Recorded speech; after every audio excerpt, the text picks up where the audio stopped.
This is the WJTS News. Thanks for tuning in. I'm Joey Rehl reporting. The Jasper police arrested a man for OWI charges on Wednesday evening. Jasper police officers initiated a traffic stop on a vehicle after it was observed to have gone through a red light. After making contact with the driver of the truck, officers determined that the driver, 58-year-old Philip Letterman of Jasper, was operating the vehicle while intoxicated and also had a driving status of habitual traffic violator. Mr. Letterman was offered a chemical test which was presumptive positive for cannabinoids, methamphetamines, and amphetamines. Mr. Letterman was transported to the DuBois County Security Center where he was housed for OWI and operating while a habitual traffic violator.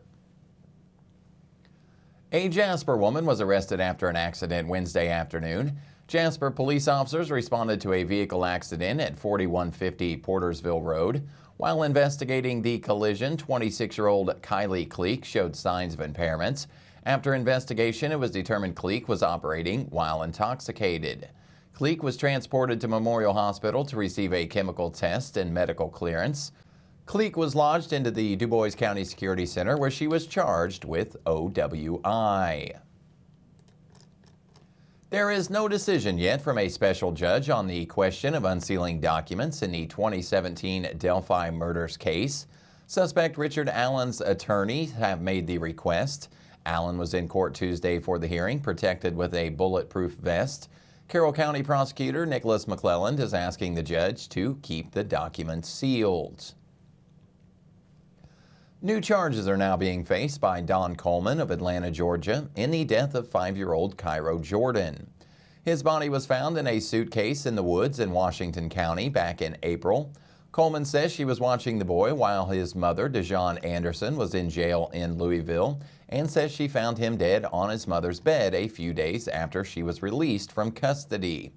Anderson has not yet been found, and both are facing murder charges. State lawmakers are considering cutting income taxes and revisiting property taxes next year.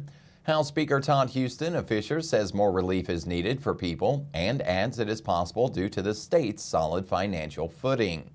He would not predict how much of a tax cut could be considered as the state is still phasing in the income tax cut passed this spring. In this week's Messmer Report, State Senator Mark Messmer talks to us about Organizational Day for the 123rd Indiana General Assembly. Here's Mark Messmer with this week's Messmer Report. Hello, this is State Senator Mark Messmer with this week's Messmer Report. This week, lawmakers from throughout the state met at the State House for Organizational Day, the ceremonial beginning of the 123rd Indiana General Assembly. Organizational Day includes swearing in of new and returning members of the state legislature, and I was honored to be sworn in again as your state senator. This day also allows both the Senate and the House of Representatives to organize in preparation for the 2023 legislative session. The Indiana General Assembly is a part-time citizen legislature, which means lawmakers meet at the State House to craft legislation for only a portion of the year. This allows Hoosiers to serve as representatives or senators while also being able to live and work in the communities they represent.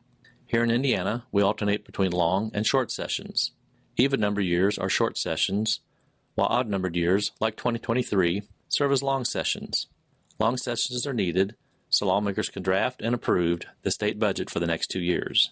In recent months, lawmakers, including myself, researched different issues and spoke with constituents across the state to determine what the legislature can do to help individuals, communities, and businesses. I look forward to returning to the State House on January 9th to represent Senate District 48 and tackle the important topics like approving a balanced budget and continuing to make Indiana a great place to live, work, and raise a family.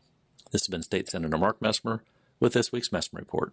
As always, feel free to contact Senator Messmer's office directly with your questions and concerns by email at senator.messmer@iga.in.gov or by phone at 800-382-9467.